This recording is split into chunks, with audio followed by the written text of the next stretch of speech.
peut-être que j'aurai la place l'archevêque à Vierzon et que s'il me fout une impasse, je serai un peu dégoûté. Mais voilà, je pense que mes ambitions s'arrêtent là. Comment est-ce qu'on peut aller chercher un équilibre pro-perso en étant entrepreneur ? Ça, je ne comprends pas. Est-ce que le fait que je sois sorti de Ledger soit un échec, par exemple ? Tu vois, c'est une vraie question pour moi, en fait, j'en sais rien. Non, je pense que si j'avais un rêve ou quelque chose à poursuivre, ce serait plus une carrière artistique. Mais si un jour je peux monter sur scène, faire des choses comme ça, je pense que ça me plairait. Le moment où vraiment je me suis senti peut-être le plus à poil et sans filet, c'était en fin 2016, lorsque Ledger avait désespérément besoin de lever des fonds pour continuer son aventure.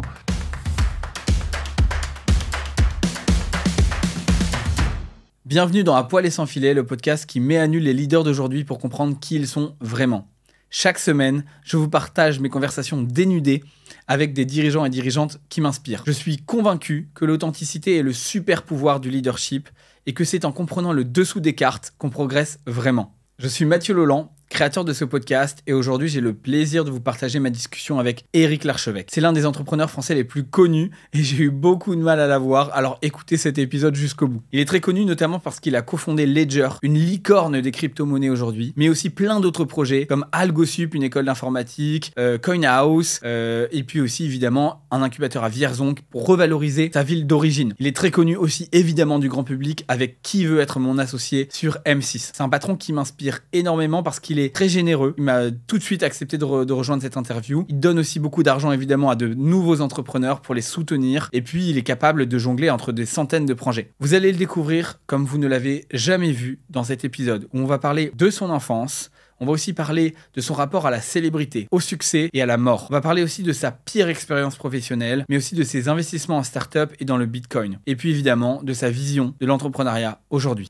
Merci pour vos retours qui me font hyper plaisir. On est déjà à plus de 30 000 écoutes en seulement quelques épisodes. C'est incroyable pour moi. Et surtout, abonnez-vous si vous avez aimé ce format. Mettez 5 sur 5 sur la plateforme de votre choix parce que ça nous aide énormément. Merci beaucoup. Mais avant ça, une dernière chose. Je remercie notre partenaire Magma. C'est une des meilleures newsletters business que je lis tous les vendredis. Elle est propulsée par Orso Media. La newsletter Magma, elle centralise du contenu d'experts pour trouver ta prochaine idée de boîte en détectant des tendances de marché. J'aime beaucoup les rubriques sur par exemple les opportunités de marché cachées ou les idées de produits e-commerce ou de startups qui fonctionnent à l'étranger que vous pouvez reproduire. Et Magma, c'est aussi une communauté avec des groupes WhatsApp pour s'entraider, pour recruter ou pour tester des nouveaux produits. Ils ont plus de 1500 abonnés déterminés, plus de 230 éditions et plus de 700 sujets traités qui vont des objets qui s'auto-rechargent à l'investissement boosté à l'IA en passant par la création de contenu faceless. Voilà, ils ont surtout des lecteurs connus comme Jean de la Roche-Brochard, Mathieu Stéphanie ou Xavier Niel. C'est payant, évidemment, mais comme on dit, you pay peanuts, you get monkey. Alors abonnez-vous en profitant de mon code Bootstrap50 qui vous offre 50 € de remise annuelle sur la première année. Bootstrap50, merci. Bonjour Éric. Salut. Ravi de te recevoir. Avec plaisir. Voilà, moi, c'était un entrepreneur qui m'inspire beaucoup pour deux raisons. Parce que je trouve que tu es quelqu'un qui a les yeux dans les étoiles et en même temps les pieds sur terre. Dans la boue même, oui. Dans la boue même, voilà, exactement. C'est-à-dire que tu es capable à la fois de monter des entreprises dans la crypto-monnaie, de défendre le Bitcoin à tout va. Donc tu as prédit d'ailleurs le cours à 250 000 $ d'ici juin. Ouais, ça se rapproche. Voilà, on en parlera parce que c'est pas encore sûr. Là, en ce moment, il y a quelques remous sur le marché, aujourd'hui à début février. Donc voilà, donc tu es aussi investisseur dans Qui veut être mon associé, dans plein d'autres boîtes, donc tu as un petit peu ce côté tech, lumière, paillettes dans ta vie, et en même temps, voilà, très paillettes, et en même temps le côté dans la boue, comme tu dis, puisque tu es à Vierzon et tu essaies de redorer cet écosystème, tu soutiens beaucoup de projets avec des agriculteurs, enfin voilà, et donc c'est ça que je trouve assez admirable et inspirant chez toi, c'est cette double facette que n'ont pas tous les entrepreneurs, donc je suis ravi d'en pouvoir en discuter aujourd'hui, quoi. Bah allons-y. Voilà. Écoute, la première question que je pose à tous mes invités, c'est quand la dernière fois que tu t'es senti à poil et sans filet ? Ouh là. J'imagine que c'est une image. Oui, c'est une image. Je pense que ça m'est arrivé plusieurs fois, mais le moment où vraiment je me suis senti peut-être le plus à poil et sans filet, c'était en fin 2016, lorsque Ledger avait désespérément besoin de lever des fonds pour continuer son aventure, et que ça se passait très très mal, et qu'on s'est retrouvé vraiment au bord du précipice. Et là, je me rappelle très bien avoir dit à ma femme, Iveta, Écoute, là, je pense que Ledger, c'est terminé, on va pas s'en sortir. Et oui, j'ai vu se rapprocher du fond de la piscine de manière très proche. Qu'est-ce qui s'est passé pour que t'en arrives là? Donc, on a commencé Ledger en 2014. Pendant les 2 premières années, ça a été la traversée du désert. On ne faisait pas de chiffre d'affaires. Personne ne s'intéressait à notre sujet, à nos technologies. On fait de la sécurité, des coffres-forts pour cryptoactifs. Et le marché, en fait, était en recul. Donc, on faisait du hardware, ce qui n'est pas du tout quelque chose qui est favorisé par les fonds d'investissement. On était sur un marché qui faisait peur et qui était en recul, qui était le Bitcoin. Donc, tout le monde nous disait bah, c'est terminé, c'est mort, ça, c'est la fin, donc qu'est-ce que vous faites là? Puis 3, on ne faisait pas de chiffre d'affaires. Donc comme ça, on était bien. Donc c'était un peu normal de se prendre des coups de pied au cul.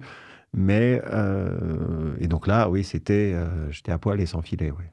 Comment tu fais dans ces situations? Parce que là, je pense que ça doit faire plus de 25 ans que tu entreprends. Oui. Sans donner ton âge, les iront sur Wikipédia. Mais du coup, qu'est-ce qui te permet à chaque fois de rebondir? Parce que j'imagine que c'est pas la première fois que tu te retrouves à poil. Tu as fait des hôtels en Lettonie, je crois. Oui, j'ai eu pas mal de moments difficiles, bien sûr. Oui, oui. Donc, qu'est-ce qui te permet de rebondir? Ce qui permet, en fait, quand on est, on va dire, face à l'échec imminent, ce qui permet d'avancer, de rebondir, pour moi, il n'y a qu'une seule règle, c'est d'aller dans l'action, de faire quelque chose, même si c'est quelque chose qui peut paraître un peu ridicule. Quand j'ai fait mon hôtel et qu'à quelques semaines de l'ouverture, il y a eu un dégât des eaux énorme qui a détruit la moitié de l'hôtel, bon, bah, j'ai pris une serpillière et j'ai commencé à nettoyer. Donc, même si ça n'avait pas beaucoup de sens, ça permet de se mettre dans l'action et l'action amène l'action. Et comme ça, on arrive au moins à se sortir de la sidération et à avancer. Et l'action est une chose. Et la deuxième, c'est qu'il ne faut pas confondre obstination et persévérance. C'est bien d'être dans l'action, c'est bien de faire quelque chose, mais ça ne sert à rien de refaire tout le temps la même chose. Et typiquement, avec Ledger, lorsqu'on essayait de lever des fonds, je m'apercevais que ça ne marchait pas. Donc, il a fallu que je change complètement la situation et que je retourne un petit peu l'entreprise pour pouvoir trouver un investisseur qui voudrait la suivre. Donc, on a continué d'avancer, on était dans l'action, mais on a plus persévéré qu'obstiné, c'est-à-dire qu'à force de donner des coups de pied dans la porte ne s'ouvrant pas, à un moment, plutôt que de s'épuiser, on est passé par la fenêtre et on a changé un petit peu la manière dont Ledger était perçu. On s'est intéressé plutôt à la blockchain pour entreprise, qui était un peu un non-sens, mais qui plaisait beaucoup à un investisseur en particulier. Et j'ai dit ce que l'investisseur avait envie d'entendre. Et comme ça, on a pu lever de l'argent, mettre un petit train derrière et continuer l'aventure. La limite, elle est souvent fine entre détermination et entêtement. Comment est-ce que tu la détermines?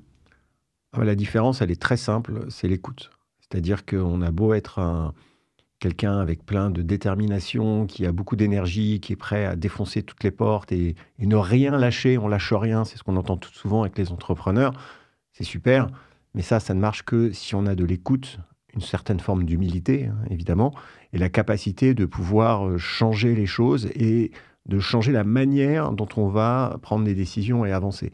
Donc c'est l'écoute des signaux faibles, l'écoute du marché, l'écoute de ses clients, d'être en capacité de voir la réalité telle qu'elle est et non pas telle qu'on a envie de la voir, et donc d'adapter, de changer.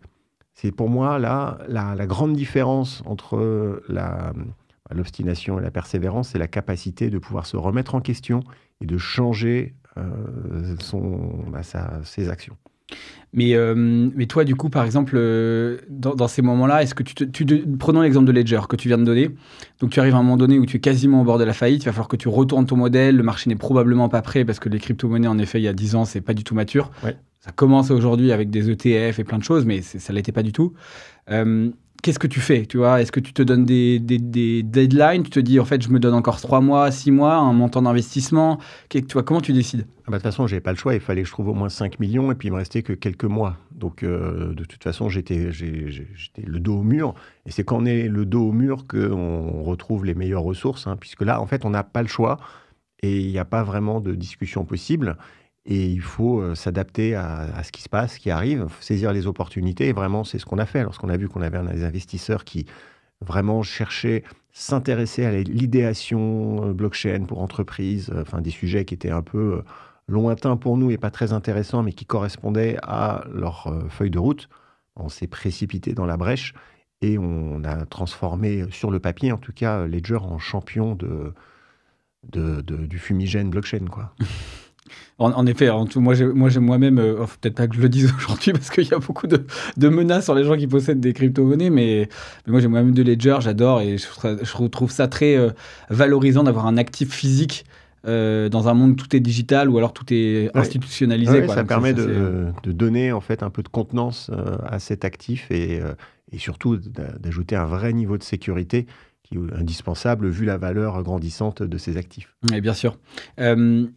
Parlons d'un sujet qui est lié à Ledger, c'est le fait que, du coup, dans ces aventures-là, dans d'autres, pas toutes, tu as levé beaucoup de fonds. Et puis, il y a un autre modèle que moi je défends parce que j'ai un club d'entrepreneurs qui veulent rester absolument indépendants. Aujourd'hui, on est 130 à peu près et c'est des boîtes qui font entre 5 et 10 millions de chiffre d'affaires, matures, rentables, qui du coup sont en contrôle de leur direction et qui partagent beaucoup d'histoires parfois où avec les investisseurs ça se passe mal. Dans le pire des cas, tu peux te faire aussi sortir du jour au lendemain malgré des pactes d'associés, malgré plein de choses, salement. Et puis c'est aussi beaucoup de pression sur les équipes, beaucoup de pression sur le fondateur de devoir lever des fonds parce que tu as un objectif de résultat très rapide. Toi, tu as vécu les deux, c'est-à-dire qu'effectivement, comme on le dit, tu as ce côté levée de fonds et tu as aussi Vierzon, des entrepreneurs que tu fais venir à ton domaine qui sont, je crois, plutôt bootstrap. Donc, c'est quoi ton point de vue en fait ? Il faut choisir quoi et quand ? Alors, est-ce qu'il faut s'autofinancer ou lever des fonds ? Ça, c'est une vraie question. Alors, j'ai effectivement fait les deux puisque mes premières entreprises, je les ai entièrement autofinancées. J'ai mené une entreprise de 0 à 20 millions d'euros en 2 ans que j'ai revendu 27 millions. Et on n'avait pas levé de fonds. Et j'ai aussi plusieurs fois levé des fonds sur des modèles plus de start-up.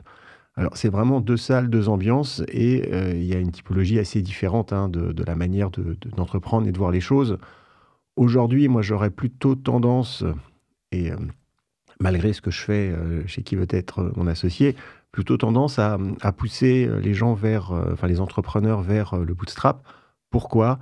Parce que il faut bien comprendre qu'entreprendre, c'est pas lever des fonds. Et on a eu tendance un petit peu à mélanger les deux avec la folie de la French Tech, la folie un peu de l'argent gratuit et la folie de se dire, tiens, je vais faire une app, mais j'y connais rien, alors je vais aller lever 200 000 euros pour prendre des développeurs et faire mon app.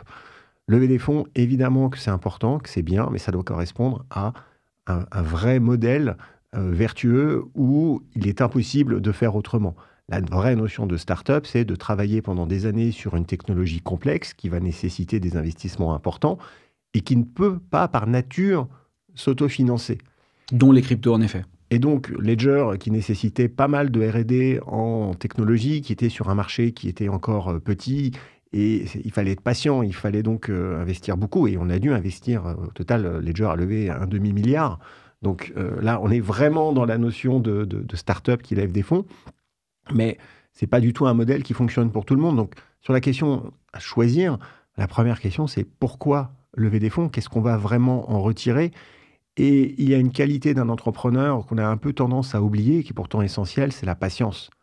Et la patience, c'est aussi accepter que ça va prendre du temps, accepter d'aller à son rythme. Toutes les entreprises ne nécessitent pas d'aller à fond par peur de se faire dépasser par un concurrent qui va arriver et tout bousiller. Je veux dire, ça, ce sont des menaces qui, ok, peuvent être réelles, mais sont quand même plutôt rares en l'espèce. Et un entrepreneur a plutôt intérêt à avancer à son rythme, à éviter de faire des erreurs en prenant de l'argent et donc d'avoir des facilités dès le début, de prendre des raccourcis qui vont lui coûter cher par la suite et qui ont tendance à amener un modèle qui n'est pas très vertueux d'acheter de la croissance pour financer le prochain tour de financement, etc., jusqu'à ce que l'entreprise vole en éclats. Parce que des exits d'entrepreneurs qui ont levé des fonds, il y en a très peu. C'est très rare. Déjà, je crois que c'est 0,1% des entrepreneurs chaque année qui lèvent des fonds. C'est ça la statistique. Donc, c'est effectivement une grande minorité. Pourtant, c'est une minorité bruyante. Comment ? C'est une minorité bruyante, parce qu'on entend qu'elle. Absolument. Alors, évidemment, l'écrasante majorité des entrepreneurs qui font l'économie de la France sont des PME, sont des petites boîtes industrielles de province, ou de services, ou d'autres, des artisans, qui ne lèvent pas de fonds parce qu'ils ne comprennent même pas ce que ça veut dire et qui sont vraiment sur une approche un sou est un sou, d'épicier, de bon père de famille. Et ce sont ces entreprises qui le plus souvent fonctionnent parce qu'elles le font à leur rythme, de manière saine, et arrivent à développer un modèle qui est vraiment solide. Et après, le lever des fonds, c'est effectivement lâcher un pourcentage de son entreprise. Pourquoi lâcher 30% de son exit ? Il faut vraiment être certain que l'apport de fonds va multiplier la valeur de l'exit au moins par 2, 3, 4, 5. Ce n'est pas toujours le cas. Et puis c'est vrai que c'est faire rentrer le loup dans la bergerie. Avoir des investisseurs, ce sont des responsabilités, c'est du temps, ce sont des boards, c'est un pacte d'actionnaires. Et effectivement, à un moment, c'est le risque de se faire déposséder de son entreprise. Alors ça, c'est des choses qui arrivent quand même relativement rarement, mais qui existent. Et il y a aussi pas mal d'entrepreneurs qui veulent rester maîtres chez eux, pas s'embêter. Et parfois, le prix à payer pour lever des fonds peut être plus élevé que simplement la patience nécessaire pour atteindre le même objectif. En effet, tu as raison. Le problème, à mon sens, c'est qu'on a rendu ça... on a confondu le fait que pour réussir dans l'entrepreneuriat, il faut avoir levé des fonds ou il faut avoir fait un exit, surtout à Paris. Oui. Alors que ce n'est absolument pas le cas. Tu peux avoir une aventure très différente. Alors, tu as parlé quand même de loup dans la bergerie. Tu te considères, toi, comme un loup dans la bergerie, du coup ? Oui, alors peut-être, puisque quand tu fais rentrer un investisseur, il y a forcément une attente, il y a forcément des objectifs, il y a forcément une pression. Alors, il y a loup et loup. Moi, je ne pense pas être le meilleur investisseur, donc, parce que je suis avant tout un entrepreneur, donc je ne suis pas forcément le plus méchant loup, mais des investisseurs professionnels qui, eux, ont pour objectif quand même d'arriver à de la liquidité à 5 ans, à réussir à provoquer une croissance importante, vont forcément mettre une pression sur le dirigeant pour obtenir ces résultats. Et alors, ce n'est pas non plus un film noir où c'est la catastrophe et c'est l'enfer tout le temps. Non, c'est pas vrai. Il y a des investisseurs qui sont très respectueux des entrepreneurs, qui font ça en bonne intelligence, il ne faut pas exagérer. C'est comme les chasseurs, il y a les bons et les mauvais. Les bons et les mauvais chasseurs, exactement. Mais surtout, le fait d'amener de l'argent et d'amener en fait une nécessité d'aller vite, parce que de toute façon, même s'il n'y a pas de pression de la part de l'investisseur, l'entrepreneur lui-même va vouloir réussir, accélérer et utiliser les fonds à bon escient. Il risque donc de multiplier les bêtises, puisque quand on fait des bêtises avec 1 000 euros, c'est pas pareil quand on fait des bêtises avec 100 000 euros. Et il y a aussi beaucoup de primo-entrepreneurs qui arrivent à lever des fonds, qui n'ont pas forcément l'expérience et qui vont faire pas mal de catastrophes. Et c'est vrai qu'on entend beaucoup parler des entreprises qui lèvent des fonds. Et je pense que ça aussi, ça peut créer une certaine forme de frustration pour les entrepreneurs qui font l'économie réelle, qui regardent ça avec des yeux un petit peu étonnés. Et c'est bien qu'il y ait des événements, des clubs comme le tien, et aussi tout un tas de solutions pour ces entrepreneurs qui souvent sont abandonnés et souffrent énormément de la solitude de l'entrepreneur, puisqu'ils n'ont pas les stations F, ils n'ont pas un peu cet écosystème qui va être autour d'eux. Et je pense qu'il est important de les réunir. Il est important de mettre en place des solutions. Et c'est pour ça que, tu le disais tout à l'heure, dans les masterminds que j'organise chez moi, qui sont c'est des séjours de 2 jours pour accélérer, pour mettre le point sur les problématiques, les résoudre, etc. 90%, 95% des entrepreneurs qui viennent sont des entreprises de bootstrap qui n'ont pas levé des fonds et qui vont trouver énormément de valeur à rencontrer d'autres entrepreneurs pour aller générer un petit peu une forme d'ambition, avoir une écoute qui leur correspond. Et souvent, ils viennent de province. Et donc, il y a vraiment énormément d'entrepreneurs aujourd'hui qui sont un petit peu pas mis en lumière, mis de côté, et qui ont besoin d'avoir tout un tas de services, de clubs d'entrepreneurs, d'événements qui va un petit peu les mettre en avant et les aider. Quel stade, en général, les gens qui viennent, ils en sont à quel stade de maturité ? Tu cherches quoi ? Alors, ce sont des entreprises qui fonctionnent déjà, qui tournent, qui font minimum quelques centaines de milliers d'euros de chiffre d'affaires. Et après, j'ai 3 types de mastermind. On va dire c'est 1 million d'euros entre 5 millions d'euros et 10 millions d'euros. Donc, ce sont des groupes d'entrepreneurs qui ont à peu près les mêmes niveaux, pas du tout les mêmes problématiques. Mais l'écoute des problématiques des autres génère aussi énormément de valeur, ce qui est très, très intéressant. Et après, les problématiques elles-mêmes sont extrêmement variées. Et surtout, les entrepreneurs eux-mêmes viennent de ont des profils très variés. Ça va être des industriels, ça va être du service, du BTP, des artisans, des boulangers, des notaires, des personnes qui sont dans la tech, des SaaS, ça va être très, très large. Ils sont réunis. C'est-à-dire que tu peux avoir le boulanger et l'entrepreneur de la tech, quoi. Exactement. Et c'est assez incroyable, mais ça fonctionne. Et l'un apprend beaucoup de l'autre.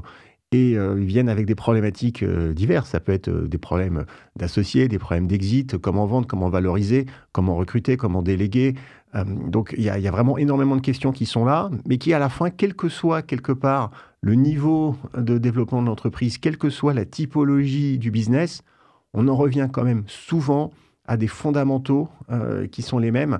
Et il y a aussi beaucoup de travail sur l'état d'esprit, le mindset, qui joue un rôle important. Il y a beaucoup de syndrome de l'imposteur, il y a beaucoup de solitude, il y a beaucoup de croyances limitantes sur lesquelles il faut travailler pour permettre à ces entrepreneurs qui n'ont jamais eu en fait le support d'autres entrepreneurs ou d'autres personnes qui vont les challenger, les aider, eh bien de briser ces barrières, de les accélérer et de gagner beaucoup de temps sur leur feuille de route. Et d'où ça te vient parce qu'en effet, c'est vrai que, bon, comme toute personnalité publique, tu es très pris. Voilà, j'imagine que tu parcours différents endroits à Paris. Tu restes à Vierzon le reste du temps parce que je sais que voilà, tu es quelque part un solitaire. C'est ce que je disais aussi dans un de tes posts là récemment. Mais d'où te vient cette envie et cette générosité d'aider Alors, donc aujourd'hui, je ne suis plus opérationnel dans aucune des entreprises que j'ai cofondées. Donc chez Ledger, je ne suis pas opérationnel. Et donc, on va dire j'ai du temps. En fait, un entrepreneur, c'est quoi? C'est quelqu'un qui résout des problèmes. Un entrepreneur passe son temps à résoudre des problèmes. Aujourd'hui, j'ai plus de problèmes, donc je résous le problème des autres. Et de toute façon, il était hors de question pour moi de juste partir à la pêche, de rien faire, parce que je ne tiens pas en place et j'ai besoin de travailler, j'ai besoin d'être utile, j'ai besoin de faire quelque chose. Et pour autant, je ne voulais pas retourner dans la création d'une licorne, d'une start-up, parce que forcément, si j'allais faire quelque chose, il y aurait beaucoup d'attentes et je ne pourrais pas me contenter de faire un petit truc dans un coin. Et ça a été quand même beaucoup de sacrifices, beaucoup de souffrance. Enfin, c'est très, très difficile. Ça fait 25 ans que je faisais de l'entrepreneuriat, une dizaine de boîtes. Je me suis dit, je vais un peu souffler et je vais donc prendre un modèle un peu hybride où je vais vivre des aventures par procuration. Je vais aider des entrepreneurs. En même temps, ça reste un business. J'ai un domaine sur lequel j'ai beaucoup investi. Et je les reçois chez moi. Et à Vierzon. Enfin, à côté de Vierzon, c'est en Sologne, dans la forêt. Et c'est pour moi aussi une manière d'avoir un modèle économique sur mon domaine. Il y a toute une équipe, etc. Donc ça a du sens. Et en fait, j'aime transmettre. Et c'est aussi énormément de plaisir d'aider d'autres entrepreneurs, de réussir à trouver les points d'action sur lesquels ils peuvent vraiment accélérer et de voir les résultats. Parce qu'il y a vraiment il y a plusieurs centaines d'entrepreneurs qui sont passés par mon mastermind et il y en a pas mal qui ont vraiment accéléré leur business. Ce que j'allais te demander, c'est qu'est-ce qui te touche le plus dans ces moments-là? Tu as des exemples en tête de moments où tu te dis « Waouh, ça m'a rendu fier de faire ça » ? Oui, parce qu'il y a parfois à des moments où on réussit à mettre le doigt sur des vraies problématiques qui sont plus des problématiques, on va dire, psychologiques quelque part que techniques, même si parfois on peut détricoter des situations complexes. Et oui, c'est parfois, il y a des beaux moments où il y a des personnes en fait qui se rendent compte qu'ils font les choses d'une certaine manière parce que quelque part ils sont terrifiés, ils ont peur, ou ce syndrome de l'imposteur, on arrive à le vaincre et c'est incroyable les ailes que ça peut donner par la suite et le sentiment d'être utile, de créer de la valeur, c'est extrêmement valorisant. Et donc c'est pour ça que je continue. Je le fais de toute façon parce que je prends beaucoup de plaisir. Je pense que ça fonctionne parce que tous ceux qui viennent chez moi voient que je prends beaucoup de plaisir et que je suis vraiment impliqué dans leurs problématiques et que à la fin, tout le monde en ressort grandi. Bien sûr. C'est un sujet dont tu parles assez souvent, le syndrome de l'imposteur, et en effet le mindset de l'entrepreneur, comment vaincre ses peurs, ses doutes. Est-ce que tu en as encore aujourd'hui? Parce que tu dis que tu n'as plus de problème, mais est-ce que tu en as encore aujourd'hui? Et comment tu l'as vaincu dans ces différentes aventures? Alors, syndrome de l'imposteur, évidemment que je l'ai eu. Je l'ai eu beaucoup, surtout sur des sujets où à un moment, je me suis dit, tiens, j'ai envie de donner des conseils. Et je sentais cette envie de transmettre. Et donc, le fait de faire un business en donnant des conseils, tu veux dire? Voilà, c'est ça. Et donc, je pouvais le faire comme ça, sans problème, de manière informelle. Mais à un moment, je me suis dit, il faut que je structure. Bref, il faut que je donne du sens à tout ça, un sens business. Et donc, à un moment, il faut s'afficher en disant, voilà, vous voulez des conseils, en gros, venez me voir, payez-moi, je vous donne des conseils. Donc, à la fin, ça revient à ça. Et c'est vrai que c'est pas facile de vendre son temps personnel. Parce que c'est quelque part, là, le syndrome de l'imposteur peut arriver. Je me rappelle très bien, je me disais, mais qui suis-je pour oser demander, en fait, d'être payé pour donner des conseils? Et je savais que sur le papier, c'était une croyance limitante. Et donc, comment on fait pour vaincre le syndrome de l'imposteur? Parce que c'est un vrai sujet et ça arrive à tout le monde et ça peut être sur énormément de points particuliers et différents. C'est très simple. Il y a une technique que j'ai toujours utilisée qui est radicale. Alors, c'est un peu violent. Je m'attends au pire. Mais elle marche à 100%. Donc, je vais la donner. Donc déjà, un premier point, c'est que souvent, on a le syndrome de l'imposteur parce qu'on se compare aux autres. Donc là, ça ne sert à rien de se comparer aux autres. Si on a besoin de se comparer à quelqu'un, c'est soi-même avant. Comment j'étais il y a 1 an, il y a 5 ans. Et là, on a le droit de se comparer. Mais se comparer aux autres, ça, c'est une perte de temps. Donc ça, c'est quelque chose qu'il faut comprendre. Et ensuite, sur la méthode, et j'y viens, eh bien, admettons que vous ayez le syndrome, enfin, vous dites, non, pour moi, c'est impossible de venir parler devant mes salariés ou d'adresser ce point qui est un point, en fait, je sais pas moi, de leadership, de délégation, de faire passer des messages parce que, voilà, impossible de prendre la parole devant les salariés en Hollands, par exemple, devant 20 personnes. Eh bien, c'est très simple. Vous faites un mail le jeudi à tout le monde. C'est facile de faire un mail, il suffit d'écrire. Voilà, rendez-vous lundi, 10h, salle à la cafétéria, pour grande réunion. Je vais vous annoncer A, B, C. Donc les points, l'ordre du jour. Et on envoie le mail. Donc c'est quoi cette méthode? C'est de se piéger soi-même. C'est-à-dire qu'on se met dans une situation où on aura bien plus peur d'être ridicule, de ne pas venir, que d'y aller. Et c'est la seule manière, en fait, c'est de se piéger. Donc, moi, comment j'avais fait? J'avais annoncé une grande conférence en ligne. Et donc, voilà, c'est parti. Et après, les gens s'inscrivent. Et puis après, il faut bien, on n'a pas le choix. Il faut arriver, expliquer son truc, se présenter. Et donc, il faut se piéger et bien sûr, couper tous les ponts pour s'échapper. C'est-à-dire qu'il ne faut pas avoir de retour possible. Il ne faut pas avoir une espèce de bouton de capacité d'annuler. Et là, quand on est face au mur, encore une fois, c'est à ces moments-là où on va trouver l'énergie du désespoir et qu'on va aller briser ce syndrome de l'imposteur et avancer. La technique de saboter, de scier la branche sur laquelle on est assis pour pouvoir se débrouiller. Pour pouvoir grimper à la branche du dessus, ouais, voilà, on n'a pas ça. le choix. Et donc, il faut se piéger. Comme tu disais d'ailleurs, que si on n'a pas suffisamment, si on ne s'est pas fait voler son idée de start-up, c'est qu'on n'a pas assez pitché et qu'on ne s'est pas du coup assez confronté. Tout à fait, exactement. Et la peur de se faire piquer son idée peut faire perdre énormément de temps parce que si on reste caché, déjà, on ne va pas parler aux autres et donc on ne va pas raffiner son idée. Et puis ensuite, si on ne sort pas du bois suffisamment tôt, par peur de se faire piquer son idée, on ne va pas avoir les retours du marché, on ne va pas créer sa communauté, on va perdre du temps alors qu'en temps masqué, on aurait pu en profiter pour faire énormément de choses. Et là, cette peur, elle est vraiment, cette peur de se faire piquer son idée, elle est terrible parce qu'elle détruit beaucoup, beaucoup de valeur. Bien sûr. Vierzon, c'est aussi ton histoire familiale, je crois, parce que c'est une usine de porcelaine, si je ne me trompe pas. Oui, alors c'est mon arrière-grand-père qui avait créé une usine de porcelaine à Vierzon, tout à fait. Voilà. Et donc, je me souviens de l'histoire qui m'avait assez touché où tu racontes que ton père a vécu la destruction de cette usine. Oui, c'était transmis de père en fils et mon père, dans les années 80, n'a pas réussi à gérer l'entreprise tout simplement parce que le marché de la porcelaine était en chute. Il y avait l'industrialisation allemande, la Chine qui avec les supermarchés, enfin, c'était impossible de lutter. Donc, il y a eu beaucoup de casse dans la porcelaine et l'usine a été rasée. Oui. Donc, ça a été un moment difficile pour la famille parce que c'était un peu la fin de l'histoire industrielle et ça ne s'est pas très bien terminé. Et comment tu as vécu cette période et qu'est-ce que ça a impacté sur ton envie d'entreprendre ? Alors, j'étais quand même plutôt jeune. J'avais une dizaine d'années, donc j'étais en âge de comprendre ce qui se passait, mais peut-être pas toutes les subtilités. Et j'ai surtout vu mon père, en fait, passer d'un industriel à pré-retraité et bricoler dans son garage. Donc, bon, au final, il a plutôt bien vécu, ça s'est bien passé, donc ça a été, mais probablement, ça m'a marqué. Ça a créé, je pense, un esprit de revanche, ça a planté les graines d'un esprit de revanche qui a été très prégnant chez moi et qui a été vraiment la force dans laquelle j'ai puisé toute l'énergie pour avancer. Il n'y a pas eu que ça, il y a eu d'autres choses qui ont fait que j'avais envie de montrer au monde que j'étais capable de grandes choses. Mais il est évident que lorsqu'il nous arrive des choses négatives dans la vie, et Dieu sait qu'il y en a plein qui nous arrivent, il faut vraiment réussir à transformer tous ces éléments en force pour quelque part se mettre en colère et avec cette colère trouver la force d'avancer et de faire des choses.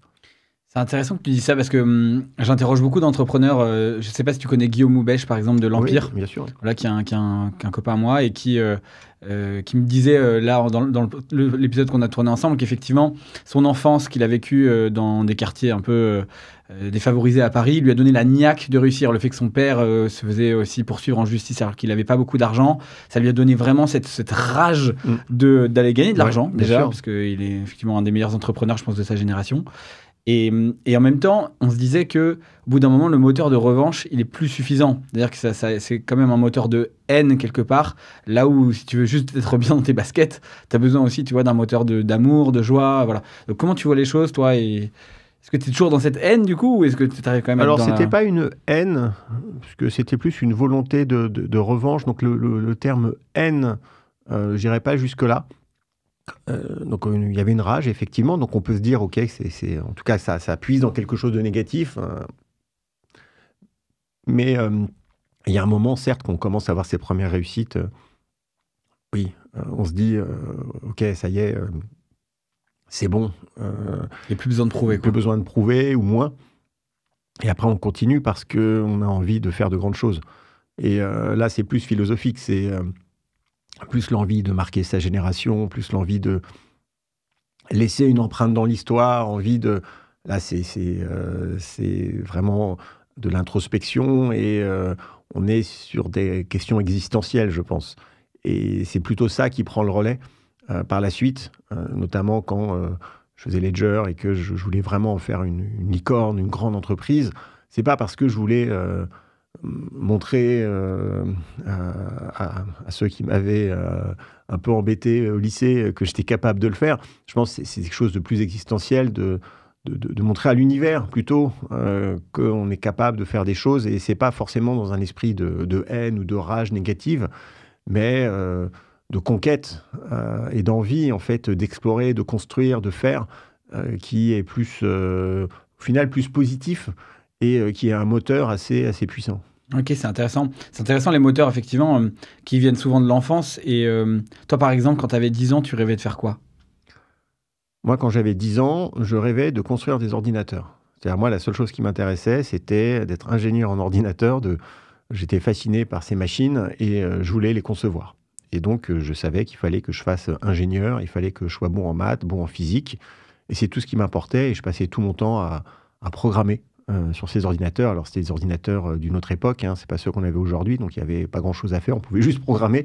Il y avait très peu de jeux. Mais c'est ça c'est vraiment ça qui m'intéressait. Et la notion d'entrepreneuriat, je ne savais pas trop ce que c'était. Par contre, une chose est sûre, c'est que j'avais la certitude que l'argent ne serait jamais un problème.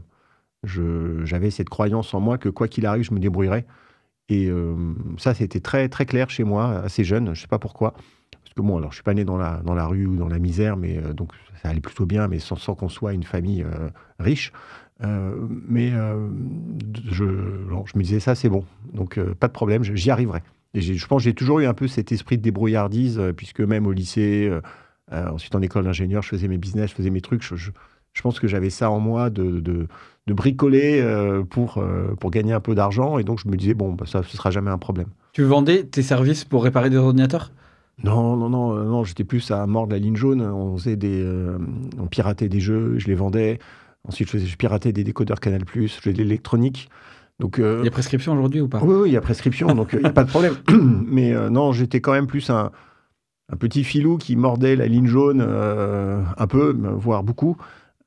Mais parce que je trouvais ça intéressant. Et donc, je faisais mes business comme ça, ouais.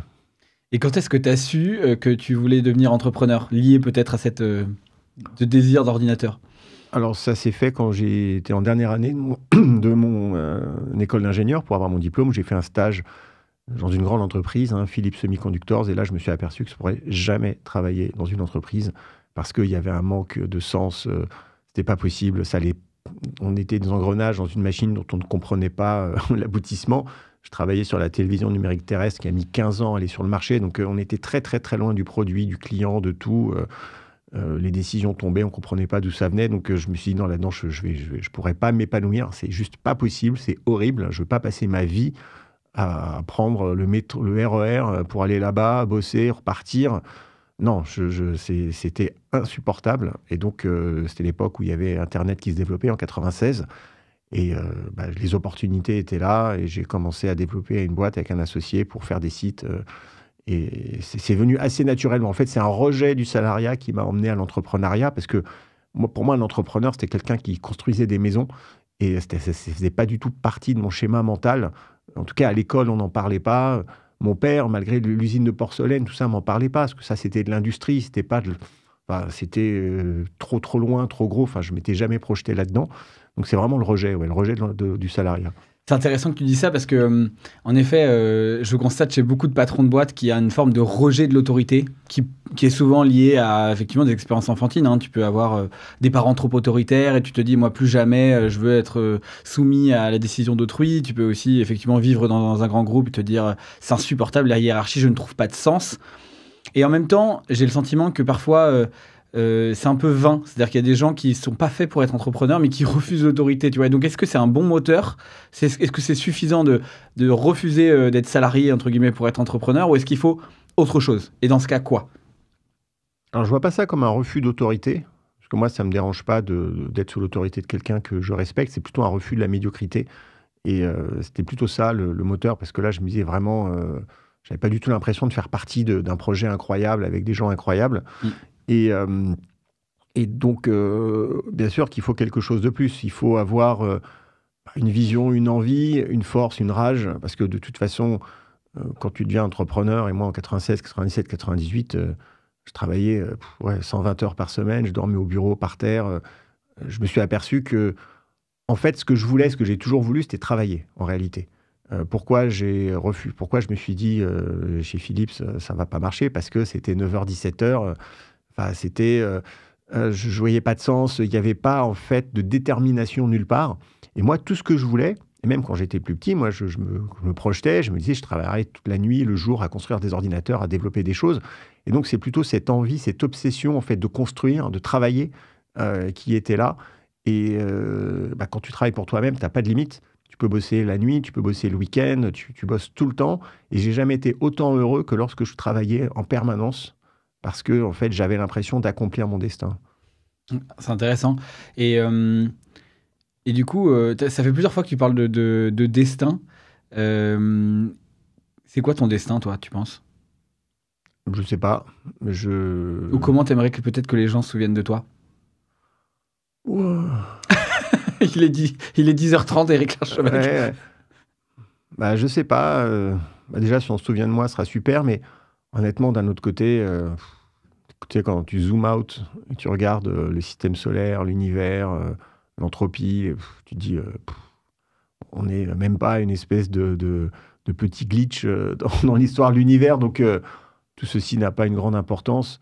Donc, quelque part, je suis un peu nihiliste de ce côté-là, où je me dis, oui, c'est bien gentil tout ça, mais je veux dire, peut-être dans 1 million d'années, on sera pris un météorite, il n'y aura plus de terre, plus rien. Enfin, tout ceci n'aura eu aucune importance. Donc, moi, je suis plutôt carpe diem, dans le sens où il faut vivre le jour présent. Je suis toujours dans le présent. Je ne suis jamais dans le passé, très peu dans l'avenir. Et donc, je me pose pas vraiment la question de savoir comment les gens vont se rappeler de moi.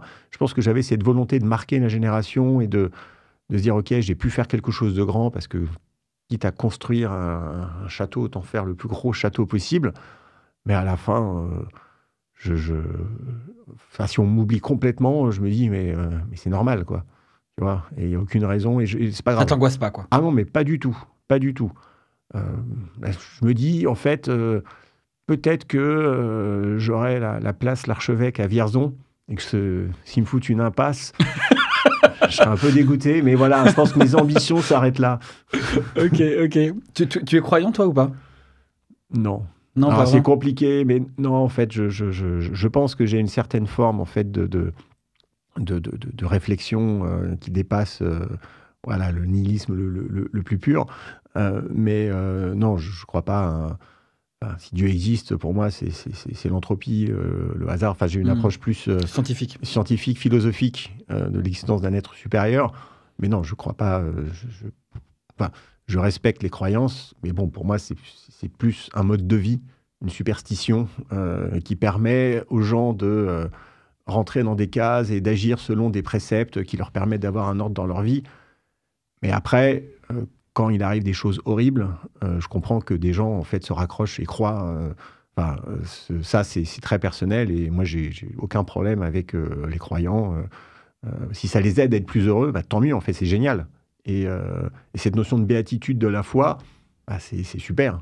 Donc, si quelqu'un peut l'avoir, et génial. Je vais surtout pas essayer de lui dire non, c'est des conneries, pas du tout. Si tu crois, de toute façon, c'est la base, c'est la croyance. Et c'est tout. Mais c'est marrant parce que quelle que soit ta religion ou ta spiritualité, quand tu emploies le mot nihilisme, qui est très associé à Nietzsche, moi j'ai fait un master 2 de philo sur Nietzsche, je connais bien, tu vois, c'est que le nihilisme, c'est vraiment le rejet de tout, le rejet des valeurs, le rejet du monde. Ça correspond aussi à des attentats russes à l'époque de Nietzsche, tu vois, où on détruit tout, on se drogue, c'est l'après-guerre. Enfin, tu vois, c'est. Oui, alors j'irai pas jusque-là. L'entrepreneur, c'est l'anti-nihiliste, tu vois. Pour moi, c'est quelqu'un qui croit. C'est un croyant en fait, c'est un croyant en lui, c'est un croyant en les autres, en changer le monde.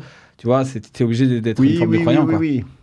Je pense que l'usage du mot nihilisme était plus en rapport à une certaine forme de spiritualité et pas dans la mouvance nietzschienne de tout rejeter. Puisque, en tout cas, s'il y a une valeur à laquelle je pense, je crois et je me raccroche et qui dirige toute ma vie, c'est la liberté. La liberté d'entreprendre, la liberté de faire, la liberté de posséder. Et ça, c'est non négociable. Donc il y a quand même une valeur au moins sur laquelle je me raccroche et qui est centrale dans ma vie. Tu as écrit ce livre qui s'appelle « Entreprendre pour être libre », oui, justement. Mais ce qui m'interroge, c'est que pour moi, un entrepreneur, il est tout sauf libre. C'est juste qu'il choisit ses geôliers.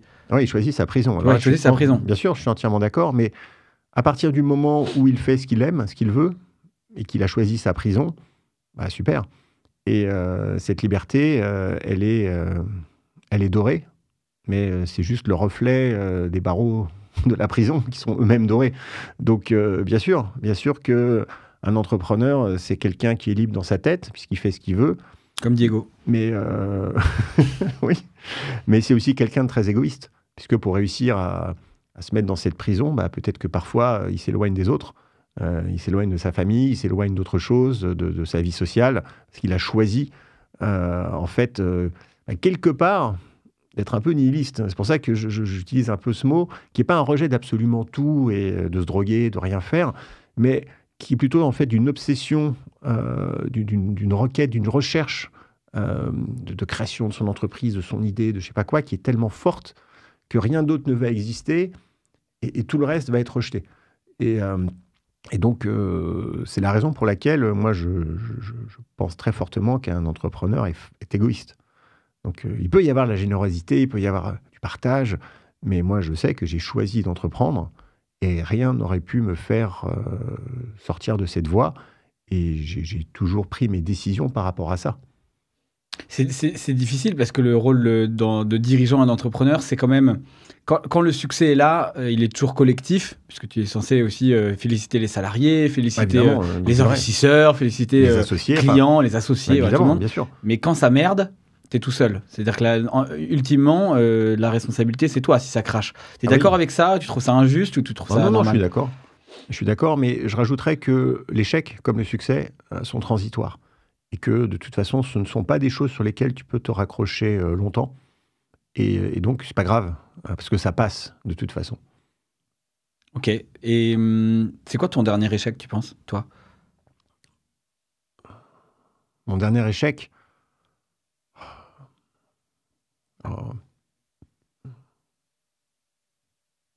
Je sais pas si c'est... Enfin, on essaie toujours de transformer ces échecs en opportunités, et on est la somme de ces échecs, mais donc c'est pour ça que qualifier quelque chose d'échec est pour moi toujours difficile. Non pas que je veux pas me dire que j'ai raté, non, c'est pas le sujet, mais est-ce que le fait que je sois sorti de Ledger soit un échec, par exemple? Tu vois, c'est une vraie question pour moi, en fait, j'en sais rien. T'as un regret là-dessus? Non, j'ai pas de regret.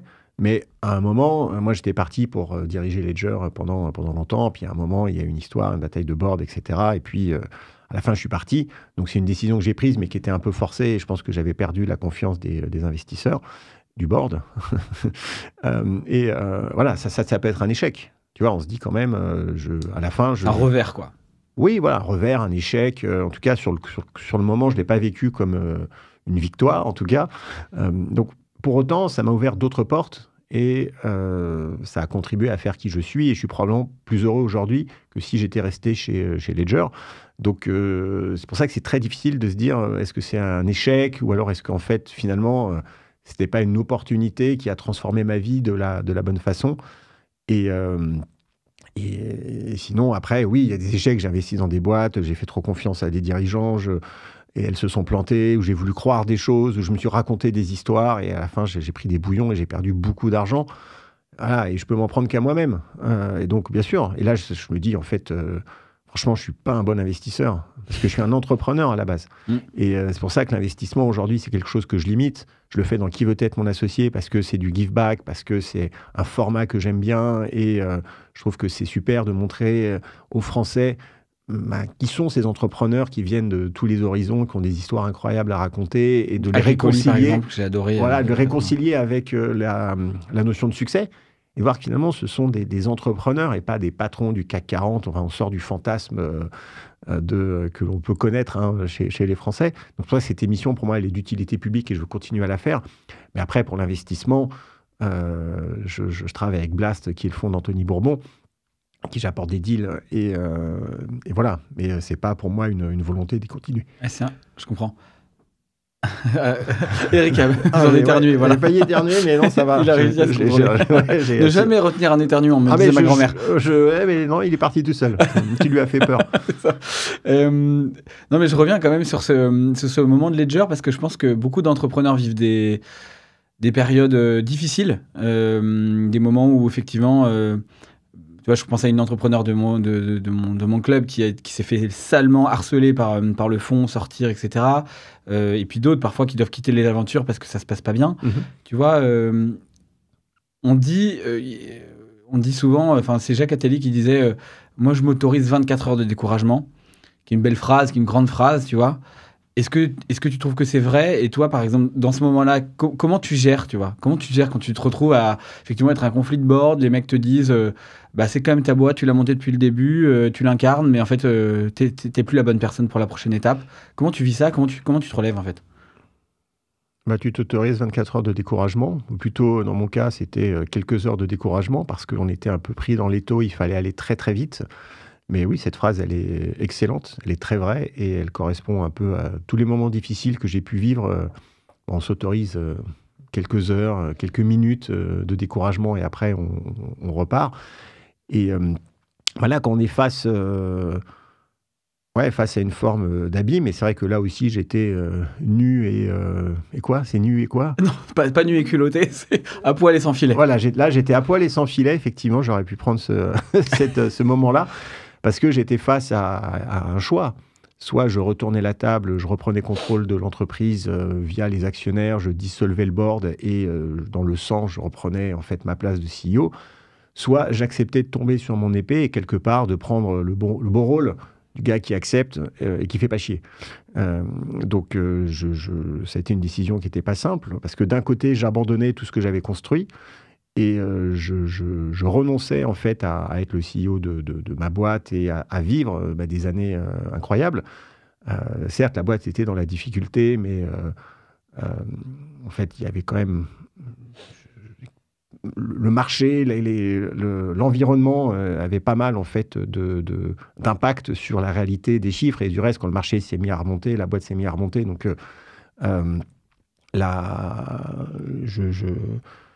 j'ai pas pris forcément très personnellement le fait qu'on ait une perte de confiance dans moi. C'est vrai qu'à un moment, les gens ont mis beaucoup d'argent, ça paniquait, il fallait qu'il y ait une tête qui tombe. Et je pense que voilà, ça devait être moi. Donc, ça m'a pas trop fait de peine, on va dire.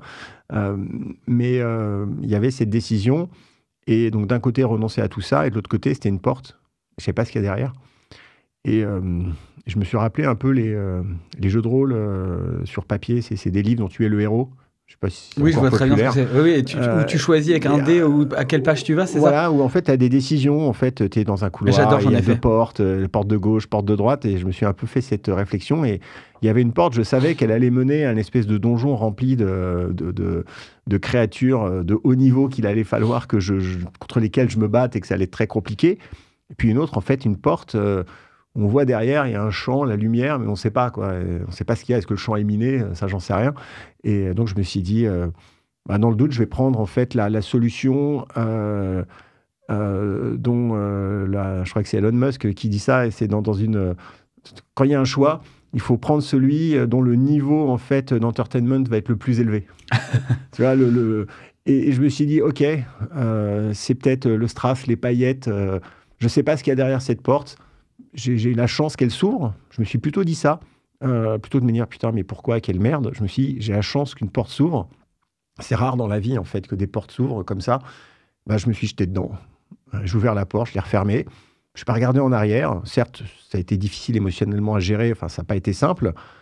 Mais au final, non, je ne le regrette pas parce que j'ai eu cette nouvelle vie et je ne sais pas du tout quelle aurait été l'autre. Et je ne suis pas certain que j'aurais fait mieux que Pascal. Je pense, là, j'ai zéro espèce de regret, de rien. Ça se trouve, j'étais un très mauvais CEO. Ils ont bien fait de me virer. Parce que bon, moi, j'ai ma perception des choses. Forcément, quand j'explique les choses, c'est ma perception. Ça se trouve, la perception des autres, c'était... Puis on me l'a dit, on m'a dit, Eric, on n'a pas confiance en toi. Donc, il y avait sûrement des raisons. Mais bon, voilà. Puis après, un CEO, il doit se réinventer à chaque phase de la boîte. On n'est pas toujours le meilleur à toutes les phases, quoi. Oui, tout à fait. Donc, moi, j'avais pas de problème à me remettre en question. Et en fait, mon ego, j'ai à la fois un ego fort, parce que si tu n'as pas un ego assez fort, tu ne peux pas réussir en tant qu'entrepreneur. Mais là, j'ai pas eu de mal, en fait, à tomber sur mon épée et à dire, OK, j'ai perdu, quoi.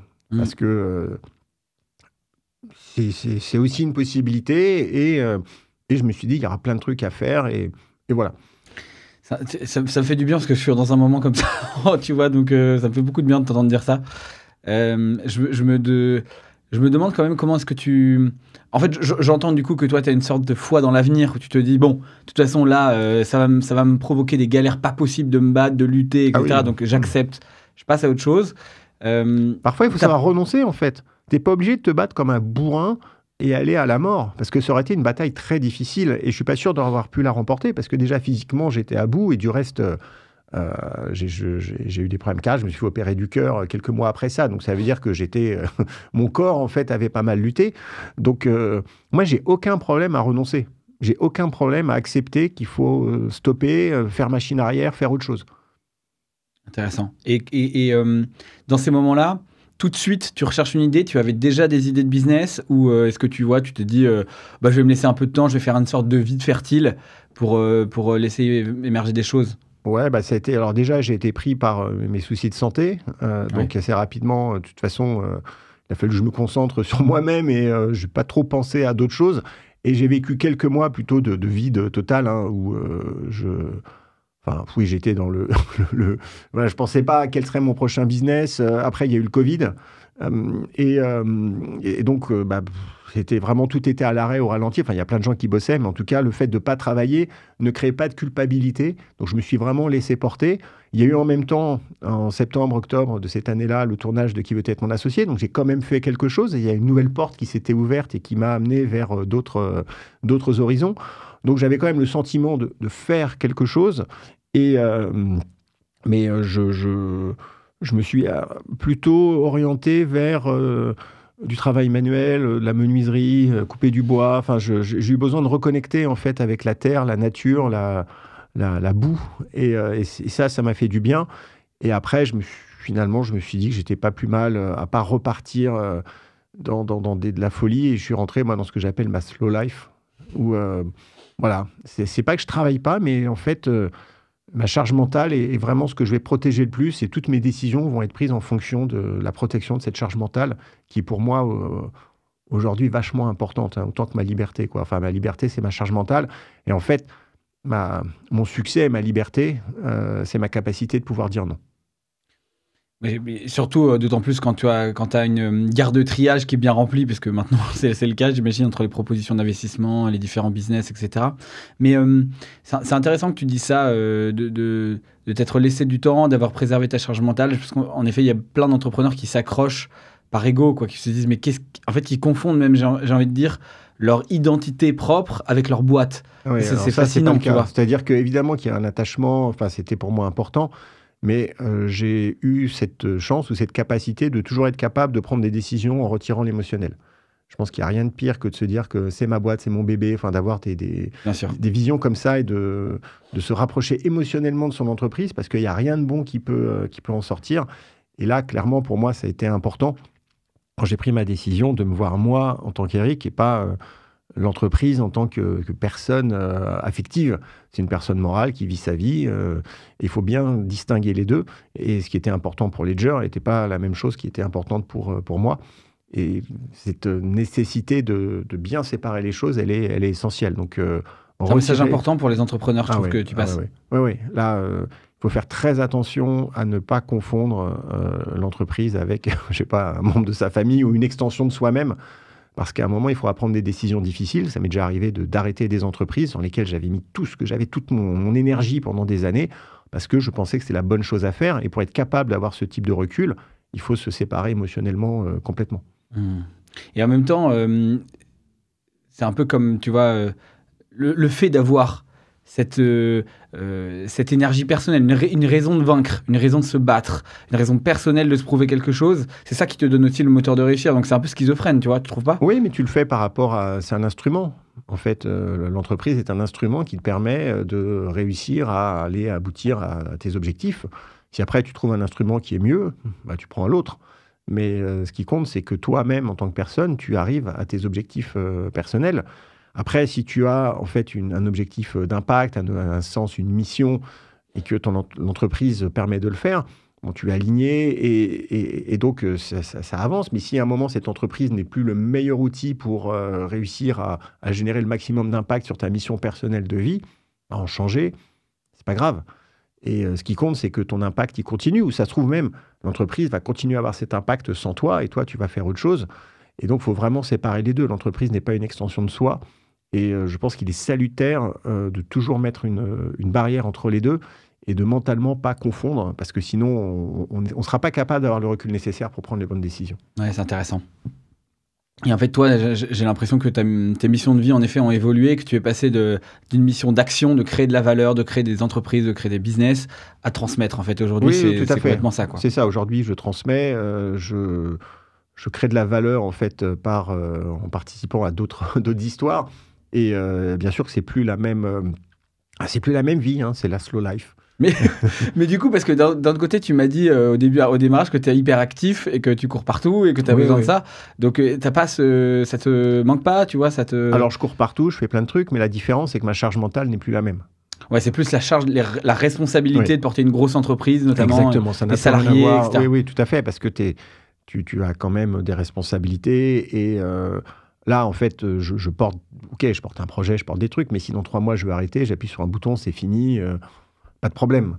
Alors que quand tu es à la tête d'une entreprise comme Ledger ou n'importe quelle entreprise, en fait, tu sais que tu es coincé. On parlait de prison tout à l'heure, tu es dans ta prison, et bon, ok, tu es content d'y être, mais quand tu te projettes à plusieurs années, tu n'as pas d'autre chemin que celui d'être dans ton entreprise, parce que tu ne vois pas de raison d'en sortir. Et donc, tu sais que voilà, toutes les années qui viennent, tu vas être condamné à bosser pour ton truc. Alors, c'est super, c'est ton choix, c'est très bien. Mais la charge mentale, elle est importante. Et tu ne peux pas te dire, bon, bah, je change, j'arrête, je fais quelque chose. Alors que moi, si demain, je veux partir vivre en Australie, bah, je pars vivre en Australie. Je ne veux pas, hein, mais... mais voilà. Et donc, je sais que cette charge mentale, en fait, elle est assez faible. Et c'est ça la différence. C'est pas que je bosse moins. Enfin, je bosse sûrement moins, évidemment. Hein, des fois, le dimanche. C'est ton espace dans la tête, quoi. Mais oui, mon espace est beaucoup plus libre. Et j'ai moins ce poids sur les épaules, c'est certain. Ok. Et aujourd'hui, tu portes combien de personnes ? Vous avez, entre les différentes choses que tu fais, y a combien de personnes qui travaillent pour toi ? Ou avec toi ?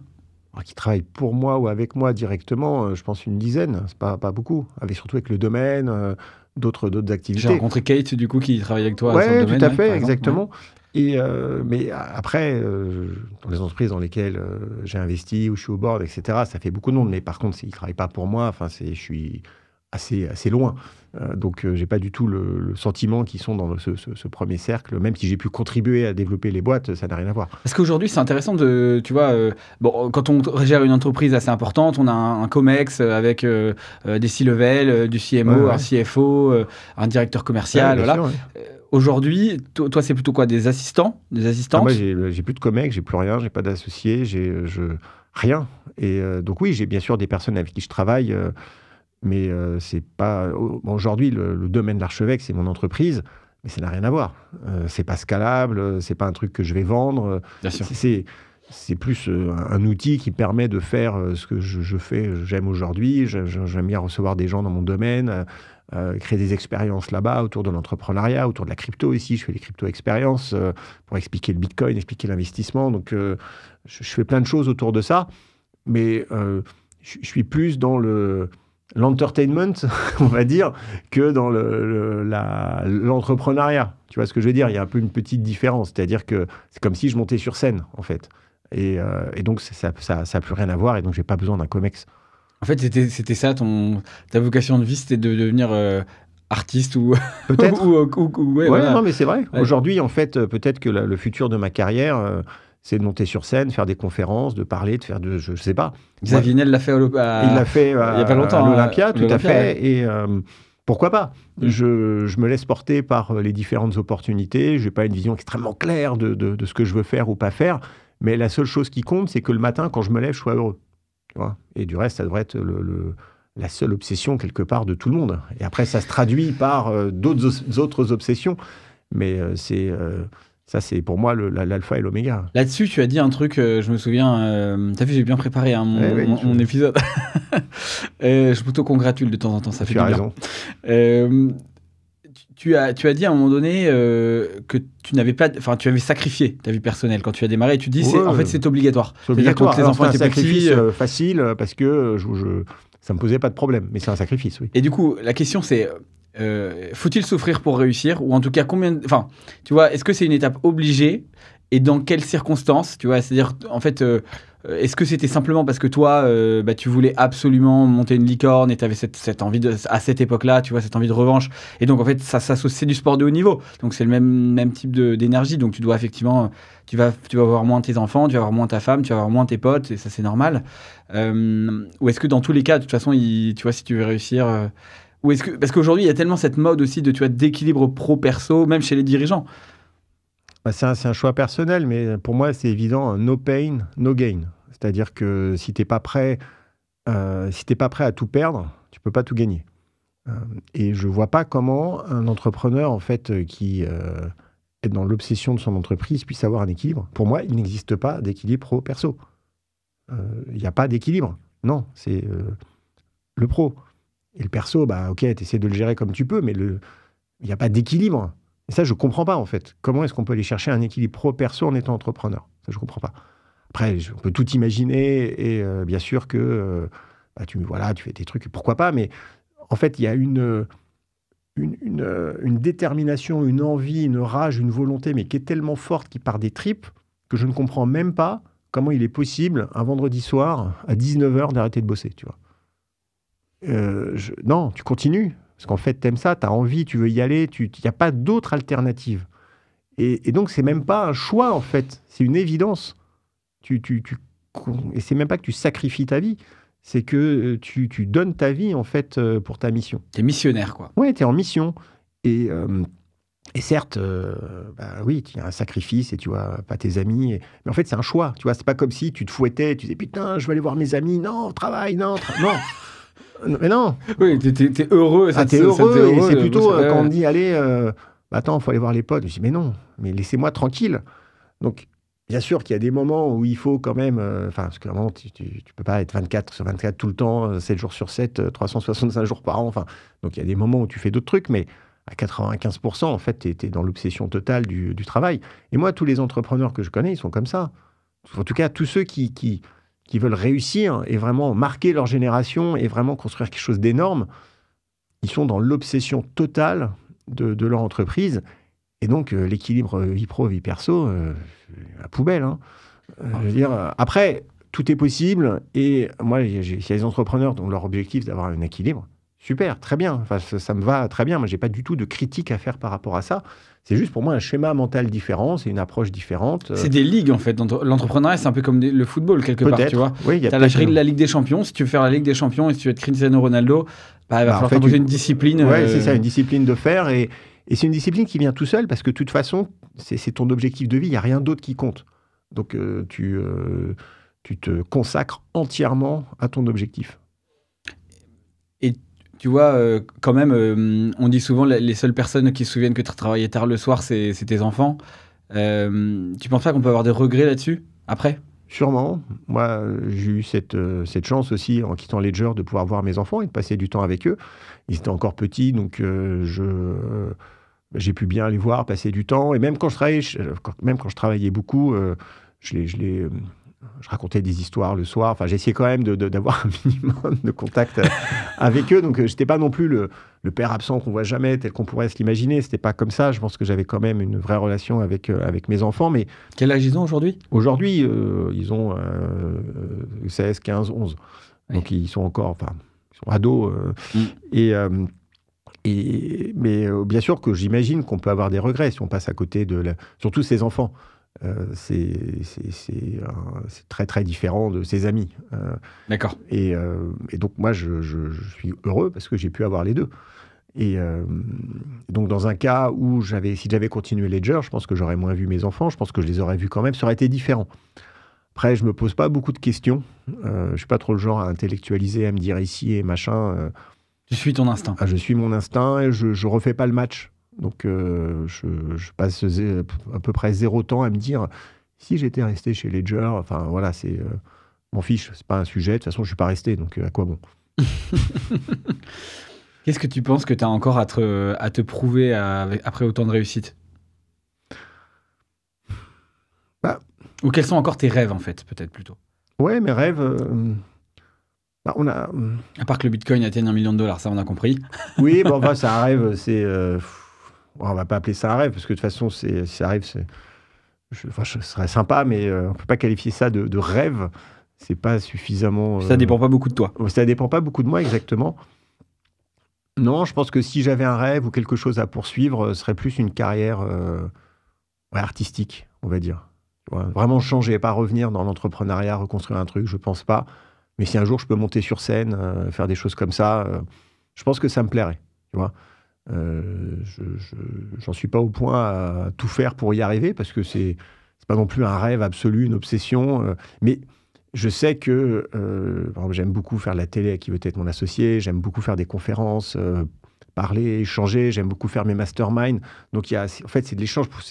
C'est plus quelque part artistique que vraiment technique. Tu vois. En fait, tu es créatif et tu es quelqu'un qui aime transmettre. Ouais, c'est ça. Et qui a le don de pouvoir parler en public et exactement, des gens. Donc, mais ça peut aussi être faire des vidéos YouTube, ça peut être plein de choses, en fait, dans l'expression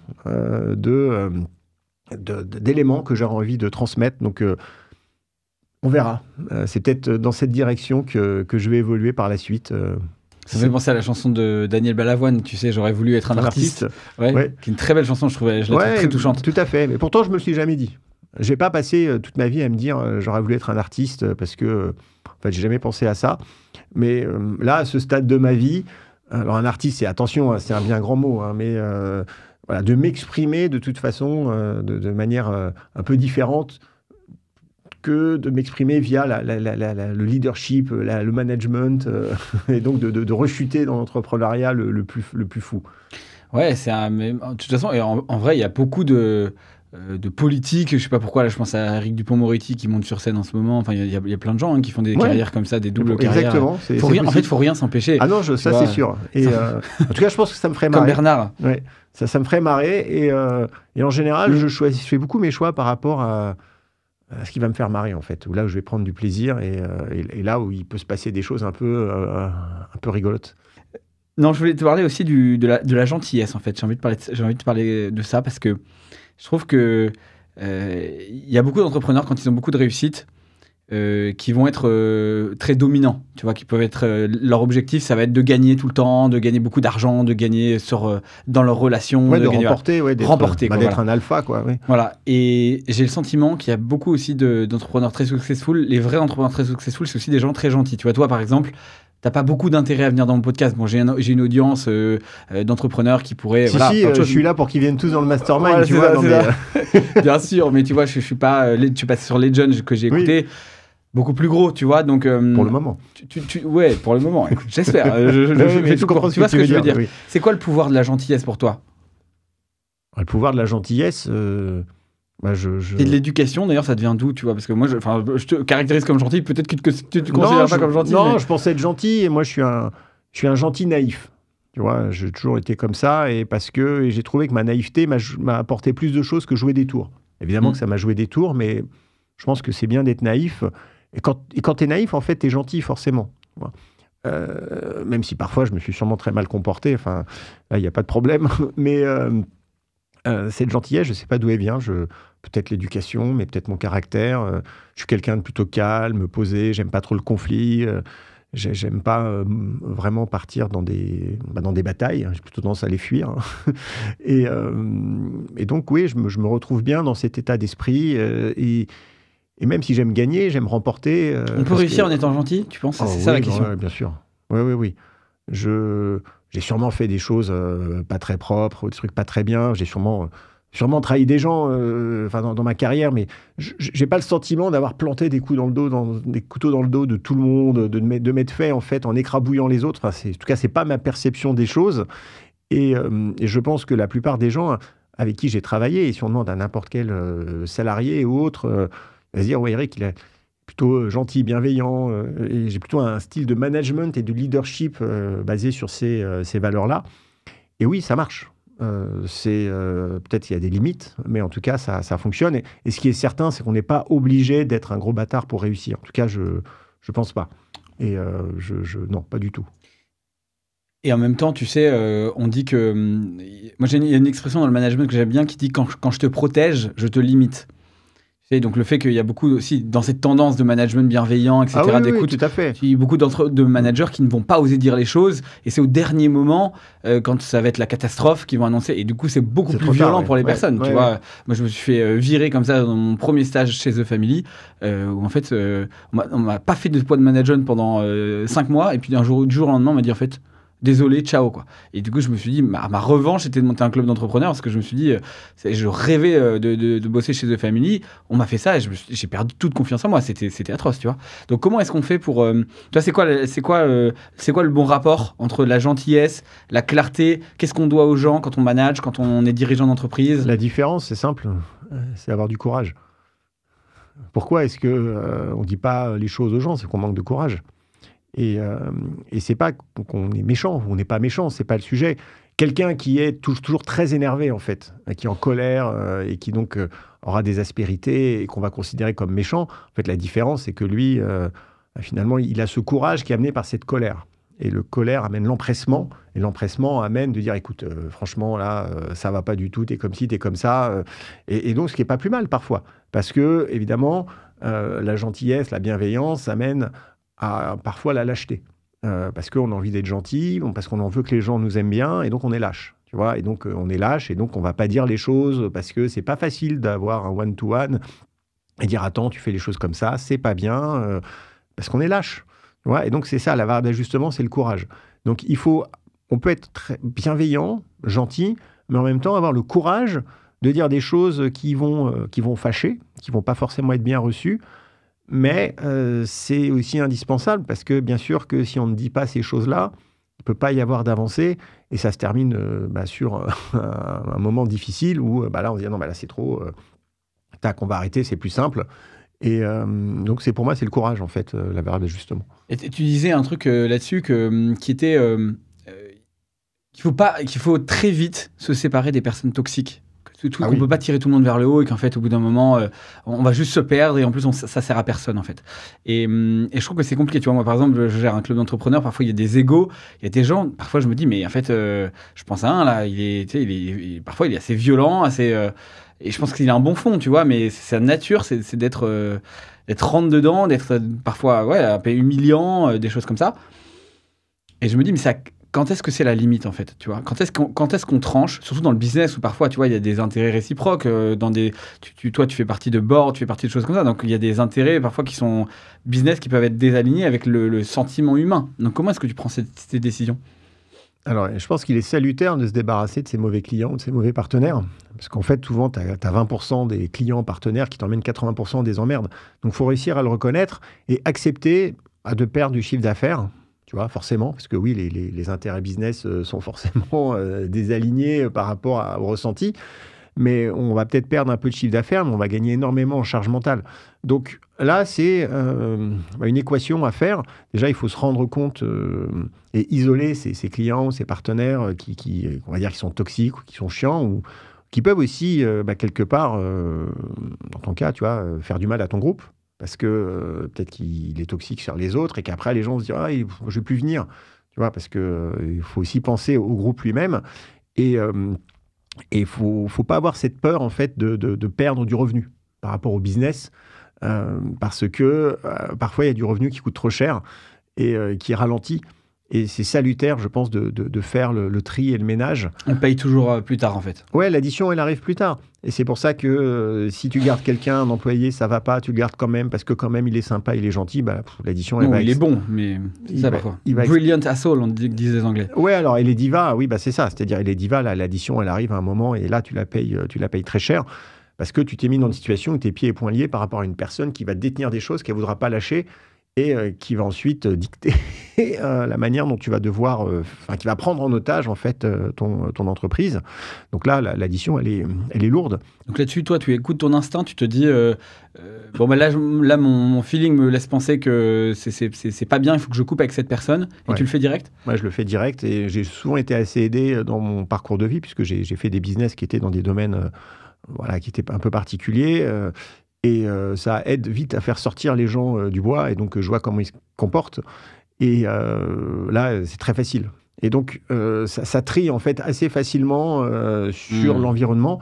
Et moi, je ne cherche pas à convaincre les gens. En tout cas, à l'époque, ce n'était pas mon objectif. Et ça me permettait de m'éloigner des gens, des boulets, que moi, je considère comme des boulets. Et d'une manière générale, à titre perso, tout individu en fait, dont je sens qu'il est à côté toxique, ou vraiment mais je m'éloigne et j'en ai rien à foutre. Je réponds plus au téléphone, à la limite, je ferme ma porte à clé. J'ai eu la chance de déménager régulièrement, de changer de pays. Donc ça aussi, c'est bien, ça reset complètement. Et tu gardes que les gens, en fait, avec qui tu as vraiment envie de garder le contact. Et c'est salutaire, en fait. Moi, je suis en plus quelqu'un qui n'est pas forcément extrêmement social. Je ne vais pas rechercher le contact de centaines de personnes. Je suis très solitaire en réalité, même si j'ai pas de problème à monter sur scène et parler. Je suis très bien à Vierzon. Donc tu es introverti, quoi. Ouais, je suis plutôt introverti. De manière paradoxale, on pourrait penser que parce que je passe à la télé, parce que machin. Non, en fait, c'est très différent. Il y en a plein. C'est pas du tout le même registre. Il y a un registre professionnel et un registre personnel. Et moi, je suis très introverti et j'aime bien rester tranquille. Donc, aucun problème pour me débarrasser des personnes toxiques. Ça, il faut... pour pouvoir aider les autres, il faut d'abord s'aider soi-même. Ouais, donc en fait, garder le long du chemin seulement les personnes qui te tirent vers le haut et puis le reste, avoir aucune pitié. Aucune pitié, non mais exactement. Et tous les gens qui vont te dire « Ah ouais, mais t'es égoïste », en fait, eux, c'est une bonne raison pour les virer. Ouais, la vie est trop... tu vois, la vie est trop courte, quoi. Oui. La vie est trop courte. Deux dernières questions et après je te libère. La première sur le Bitcoin, parce que moi j'aime beaucoup aussi cette question. Alors là, on vit un bull run qui est quand même, je trouve, assez particulier parce que déjà, il y a beaucoup d'institutions qui sont rentrées avec les premiers ETF Bitcoin de BlackRock, plein de choses qui se passent sur le plan institutionnel. Le halving qui est, du coup, maintenant réduit les Bitcoins, le nombre de Bitcoins minés à peau de chagrin quasiment. Et du coup, là, toi, tu dis, on va arriver à 250 000 $. Plan B, lui, il dit, c'est quasiment le minimum. Plan B, qui est un influenceur crypto, il pense même que ça peut aller jusqu'à 1 million, je crois, ce cycle. Ça dépend de la date, mais sur ce cycle, je pense... Mais bon, oui. Tu vois. Et du coup, tu ne penses pas que le fait que ça reste bloqué autour de 100K est un signe de... Alors, il y a un certain nombre d'éléments géopolitiques qui façonnent le prix du Bitcoin. Et un des éléments clés va être la décision de l'administration Trump de faire ou non sa réserve stratégique de Bitcoin. Puisque ça envoie un signal majeur à tous les autres pays, à tout le monde, que le Bitcoin est considéré aujourd'hui comme un actif de réserve, comme un autre. Ça lui donne beaucoup de légitimité et ça va générer en fait une course à l'armement en Bitcoin où même si certains pays se disent « Attends, je ne crois pas, etc. », ils vont se dire « Je dois aussi en avoir, je ne peux pas me permettre de laisser que les États-Unis construire leur réserve stratégique de Bitcoin. » Et ça, c'est un des éléments clés pour pouvoir arriver à amener le prix aux alentours des 250 000. Aujourd'hui, ça reste autour des 100 000 parce que ça souffle un peu le chaud et le froid actuellement au niveau de l'administration, qui dit des choses sans les dire, qui reporte un petit peu, qui ne se positionne pas. On attendait beaucoup sur des décisions des executive orders autour du Bitcoin. Ça a été un petit peu plus flou. Il a dit, voilà, on va faire la promotion aux États-Unis de crypto fabriquées aux États-Unis. Donc là, on va parler de Solana, de Ripple, enfin XRP. Et puis le Trump Coin. Oui, alors Trump Coin, exactement, qui a un petit peu laissé tout le monde un peu étonné, les bouche bée. Et aujourd'hui, il n'y a pas encore de chemin clair. Et c'est pour ça que je pense qu'on reste autour des 100 000. Il y a après tous les aspects géopolitiques. Il y a le Moyen-Orient. Est-ce qu'on va réussir à une paix ou est-ce que ça va s'embraser? C'était un des éléments clés aussi. Et, ça, c'est comme pour tous les actifs. Oui, non, mais bien sûr, mais le Bitcoin en fait partie. Et après, on voit bien que lorsqu'il y a des éléments sur les valeurs technologiques, donc la guerre des tarifs avec le Canada, qui aussi affecte l'économie, l'histoire avec DeepSeek, l'IA chinoise qui a fait tomber Nvidia, donc où dès qu'il y a en fait des gros mouvements économiques, boursiers, les cryptos et le Bitcoin en fait est directement impacté parce que quand ils font des pertes, ils vont chercher des profits là où ils en ont, donc ils vont vendre du Bitcoin et inversement. Donc tout ceci, c'est un peu des vases communicants. Et il est donc nécessaire, en tout cas pour atteindre les 250 000, qui est vraiment un élément supplémentaire positif fort autour du narratif du Bitcoin. Les ETF, le halving, tout ça, c'est un peu déjà pricé. Est-ce qu'ils vont ouvrir les ETF en Europe? Quand est-ce que l'administration Trump va vraiment faire sa réserve stratégique de Bitcoin? Quelles vont être les vraies décisions au niveau de la réglementation? Et ça, dans les semaines qui viennent, je pense que ça va, il y aura on va y en voir plus clair. Et si on n'y voit pas plus clair, ça va rester osciller, ça va... Je te pose une question philosophique qui est, est-ce que tu ne crois pas que le Bitcoin, qui du coup est devenu un actif financier, financé par des fonds d'investissement, endorsé par l'administration américaine, ils ont même viré le président de la SEC qui était opposé aux crypto-monnaies, tu vois. Tout à fait, ouais. Donc c'est devenu un actif comme tous les autres quasiment. Est-ce qu'on n'est pas perdu la philosophie initiale de Satoshi Nakamoto qui était de faire une alternative au système financier? Il l'a créé juste après la crise de 2008, tu vois, pour que les gens puissent posséder enfin leur argent, pour ne pas dépendre des institutions. Donc est-ce qu'on n'a pas perdu tout ça en fait? Alors absolument pas. Puisque quoi qu'il arrive, quoi qu'il se passe avec BlackRock, Trump ou autre, à la fin, le réseau Bitcoin permet toujours de posséder ces Bitcoins de manière complètement indépendante, sans avoir besoin de faire appel à un tiers, et de pouvoir commercer sur le réseau Internet sans l'autorisation de qui que ce soit et avec une résistance totale à la censure. Là, ce qui bouge, c'est la contre-valeur du Bitcoin dans le fiat, l'euro, le dollar, parce que oui, il y a des institutions qui arrivent, un gouvernement, donc forcément, ça fait monter la valeur, et donc ça change le pouvoir d'achat que l'on va avoir en Bitcoin. Mais fondamentalement, moi, je suis allé sur le Bitcoin pour 2 raisons. Et il y a 2 raisons, en fait, majeures qui font que le Bitcoin a de la valeur et continuera d'en avoir. C'est que, c'est un système complètement décentralisé qui résiste à la censure et qui permet à tout moment, tant que le réseau Internet existe, tant qu'on n'a pas un acte d'extinction de l'humanité, de pouvoir échanger des bitcoins et de les posséder de manière réelle, physique. C'est-à-dire, si j'ai des bitcoins, personne ne peut me les prendre. Il ne peut pas y avoir un décret qui interdit les mathématiques. Donc, il y a une résilience très, très, très, très forte. Et c'est en cela qu'il échappe complètement au système financier classique, parce que BlackRock, Trump, personne ne peut décider quoi que ce soit sur le fonctionnement technique et technologique du Bitcoin. Ça ne peut pas changer. Et le deuxième élément majeur, c'est qu'il n'y aura jamais plus de 21 millions de Bitcoin et que donc on est sur un actif ou une monnaie, peu importe comment on l'appelle, qui soit désinflationniste et qui ne peut pas être manipulé de ce côté-là. La politique monétaire de Bitcoin est inscrite dans le marbre et elle ne changera pas. Et tant que ces 2 éléments seront vrais, le Bitcoin continuera d'apporter cette philosophie initiale de Satoshi Nakamoto. Et après, la contre-valeur en euros, en dollars, on s'en fiche parce qu'il y a quand même une équation fondamentale qui réunit toutes les personnes autour du Bitcoin, c'est 1 BTC égale 1 BTC. Mais je trouve que tu éludes quand même un peu vite la question du pouvoir d'achat, parce que malgré tout, le Bitcoin, si c'est une monnaie d'échange, c'est une monnaie, tu vois. Et donc, si le cours est contrôlé par MicroStrategy, par BlackRock, par des grosses institutions... Le cours, en fait, c'est une... c'est un raccourci. Ça peut arriver vite. Hein. Déjà, je ne sais pas quel est le désir réel de Saylor, tu vois, le fondateur de MicroStrategy. Est-ce qu'il veut contrôler la moitié Son désir réel, c'est de mourir et de détruire ses bitcoins. C'est-à-dire qu'il a annoncé plusieurs fois, c'est que lorsqu'il sera mort, il détruira en fait les bitcoins et il ne donnera pas la clé. Donc, c'est son désir en fait de faire un cadeau à l'humanité, un peu comme a fait Satoshi Nakamoto. Donc, c'est ça son désir final. Tu vois, donc il y a peut-être des désirs avant, mais en tout cas, c'est le désir ultime.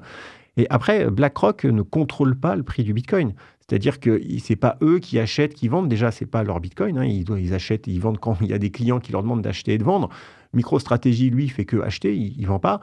Après, il peut y avoir des déclarations, et il y en a eu plein, Elon Musk, BlackRock, etc. Ça fait bouger les choses.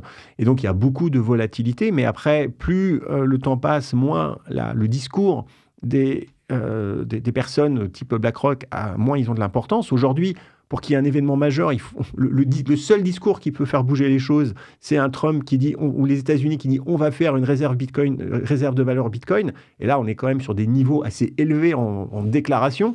Et sur le reste, bien sûr que la contre-valeur, elle évolue et bien sûr que ça change le pouvoir d'achat. Et pour moi, en fait, l'objectif du Bitcoin n'est pas d'être une monnaie d'échange de tous les jours pour acheter sa baguette de pain. C'est très difficile d'avoir un business en Bitcoin, payer des salaires en Bitcoin, puisque par rapport à l'euro et au dollar, en fait, il y a beaucoup de variations. Et tant qu'on a ses coûts en fiat, c'est difficile de vendre en Bitcoin. Donc pour le moment, c'est pas possible. Et de toute façon, si moi j'adhère au Bitcoin, c'est pas pour acheter ma baguette de pain en Bitcoin, c'est pour envoyer dans le futur, en fait, tout ce que le résultat du travail de toute ma vie. Et le Bitcoin est pour moi le meilleur actif qui va permettre de conserver ce pouvoir d'achat dans le futur, à 5 ans, à 10 ans. Et pour moi, le Bitcoin, en fait, c'est un projet séculaire. Dans 100 ans, il sera toujours là. Ce sera le seul cryptoactif qui sera toujours là. Je ne peux pas en dire autant d'Ethereum, d'XRP, Solana, parce que j'en sais rien. Parce que il y a beaucoup de spéculation aussi là-dessus. Il n'y a que le Bitcoin, en fait, qui a été conçu pour durer de manière éternelle, puisque il n'a plus de dictateur bienveillant. Il est complètement décentralisé. Personne n'attend un Bitcoin 2.0. Personne n'attend un meilleur Bitcoin. Et ça, c'est la raison fondamentale pour laquelle il ne sera jamais remplacé. Il n'y a pas de nouveau Bitcoin. Ça n'existe pas. Ça n'a aucun sens. Parce qu'on attend tous quelque chose de résilient, qui ne bouge pas et qui conserve, en fait, sa valeur initiale au niveau de la gestion de la politique monétaire. Oui, il a trouvé une valeur intemporelle, ça c'est sûr. Ah, c'est intemporel. Tu penses que c'est qui, Satoshi ? C'est toi ? C'est pas moi. Non, c'est pas moi. J'ai ma théorie. Je pense j'ai une théorie assez claire sur qui est Satoshi Nakamoto. Mais je vais pas en parler ici. Ah bon, d'accord, ok, ça ne parlera pas pour ça. Dernière question. Avec qui rêverais-tu de dîner et pourquoi ? Vivant ou mort ? Elon Musk, parce que je pense qu'on doit bien se marrer. Oui, vous avez des sujets en commun pour le coup. Ouais, je ne sais pas si j'ai des sujets en commun avec lui. Industrialisation, crypto-monnaie, oui, c'est sûr, mais entrepreneuriat évidemment. Voilà, mais je serais plutôt assis à écouter ce qu'il raconte avec ses potes plutôt que moi de lui dire des trucs. Parce que je pense qu'il n'en a strictement rien à secouer de ce que j'aurais à dire. Mais je pense que ce serait intéressant de voir. Parce qu'il a quand même une vie de dingue et il ne doit pas dormir beaucoup. Je ne sais pas où il trouve toute cette énergie pour faire autant de choses. Mais clairement, c'est une des rares personnes... Il pense low life, lui. Non, il pense low life. En tout cas, c'est une des rares personnes où j'aimerais être dans un petit coin à regarder en fait ce qui se passe et ce qu'il fait. Et pas forcément parler du monde avec lui, parce que très sincèrement, je pense qu'il a autre chose à foutre que de parler avec moi. Ok. Elon, si tu nous entends. Ouais, il ne nous entend pas. Malheureusement, écoute, laisse-moi cet espoir, s'il te plaît. Ouais, ok, mais bon. Merci beaucoup, Eric, pour ce moment et à très bientôt. Salut. Merci d'avoir écouté cet épisode de À poil et sans filet. Si vous avez aimé, n'hésitez pas à nous mettre 5 sur 5 sur la plateforme de votre choix, parce que ça nous aide énormément à faire grandir le format. Il est retrouvable sur Deezer, sur Apple, sur Spotify, sur YouTube en vidéo si vous avez envie aussi.